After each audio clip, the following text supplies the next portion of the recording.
నిర్గమకాండం 13వ అధ్యాయం. ప్రతి తొలిచూలను ప్రతిష్ఠించుట, 7 దినములు పులియని రొట్టెలు తినుట.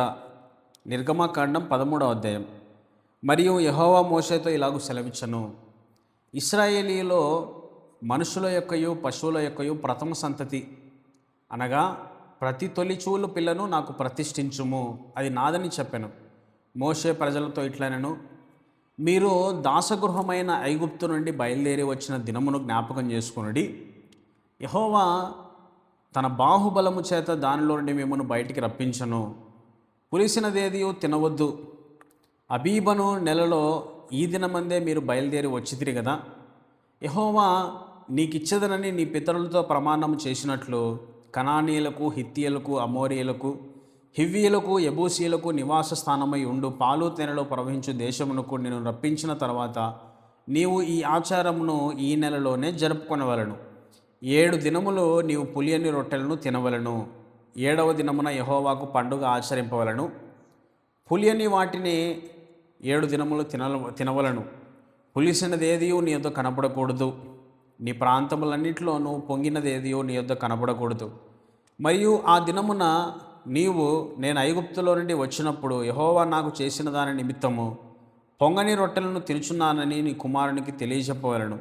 యెహోవా ధర్మశాస్త్రము నీ నోట నుండునట్లు బలమైన చేతితో యెహోవా ఐగుప్తులో నుండి నిన్ను బయటికి రప్పించనున్నట్టుకు ఈ ఆచారం నీ చేతి మీద నీకు సూచనగాను నీ కన్నుల మధ్య జ్ఞాపకార్థముగాను ఉండును. కాబట్టి ప్రతి సంవత్సరము ఈ కట్టడను దాని నియామక కాలమున ఆచరింపవలను. యెహోవా నీతోనూ నీ పితరులతోనూ ప్రమాణం చేసినట్లు ఆయన కనానీయుల దేశంలోనికి నిన్ను చేర్చి దాన్ని నీకు ఇచ్చిన తర్వాత ప్రతి తొలిచూలు పిల్లను నీకు కలుగు పశువుల సంతతిలో ప్రతి తొలి పిల్లను యెహోవాకు ప్రతిష్ఠింపవలను. దానిలో మగ సంతానము యెహోవా దగును. ప్రతి గాడిద తొలి పిల్లను వెల ఇచ్చి విడిపించి దానికి మారుగా గొర్రె పిల్లను ప్రతిష్ఠింపవలను. అట్లు దానిని విడిపించని ఎడల దాని మెడను విరగదీయవలను. నీ కుమారులలో తొలిచూలి అయిన ప్రతి మగవానిని వెల ఇచ్చి విడిపింపవలను. ఇక మీదట నీ కుమారుడు ఇది ఏమిటని నిన్ను అడుగునప్పుడు నీవు దానిని చూచి బాహుబలము చేత యెహోవా దాసగృహమైన ఐగుప్తులో నుండి మనల్ని బయటికి రప్పించను, ఫరో మనల్ని పోనీయకుండా తన మనసును కఠినపరుచుకొనగా యెహోవా మనుషుల తొలి సంతానమేమి, జంతువుల తొలి సంతానమేమి, ఐగుప్తు దేశంలో తొలి సంతానమంతయు సంహరించను. ఆ హేతువు చేతను నేను మగదైన ప్రతి తొలిచూలు పిల్లను యెహోవాకు బలిగా అర్పించుదును. అయితే నా కుమారుల్లో ప్రతి తొలి సంతానము వెల ఇచ్చి విడిపించుదనని చెప్పవలను. బాహుబలము చేత యెహోవా మనల్ని ఐగుప్తులో నుండి బయటికి రప్పించను గనుక ఆ సంగతి నీ చేతి మీద సూచనగాను నీ కన్నుల మధ్య లాలాట పత్రికగాను ఉండవలనని చెప్పెను.